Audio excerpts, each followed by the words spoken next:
السلام عليكم ورحمة الله وبركاته. أعضاء قناة برايس ريت، نستعرض معكم أسعار العملات اليوم الخميس الموافق 9/3/2017 في الإمارات بالدرهم الإماراتي، حيث جاء دولار أمريكي 3.67 درهم إماراتي، يورو 3.88 درهم إماراتي، جنيه استرليني 4.48 درهم إماراتي، دولار كندي 2.73 درهم إماراتي،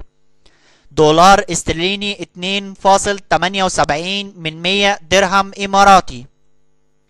ين ياباني 3 درهم إماراتي، جنيه مصري 20 درهم إماراتي، دينار كويتي 12.14 درهم إماراتي، ريال سعودي 97 درهم إماراتي، جنيه سوداني 57 درهم إماراتي، دينار جزائري 3 درهم إماراتي،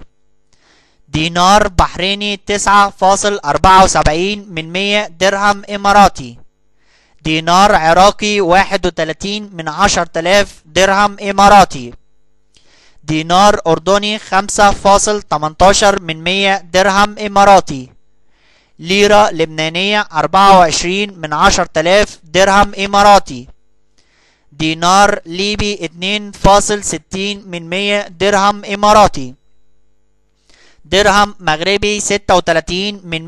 درهم إماراتي، ليرة سورية 71 درهم إماراتي، شيلين صومالي 67 درهم إماراتي، ريال عماني 9.53 درهم إماراتي، ريال قطري 1.35 درهم إماراتي، دينار تونسي 1.59 درهم إماراتي، ريال يمني 1 درهم إماراتي، فرانك جيبوتي 2 درهم إماراتي. شكرا لكم أعضاء قناة برايس ريت. لو حسيت إن أنت استفدت، لايك للفيديو، سبسكرايب للقناة، والسلام عليكم ورحمة الله وبركاته.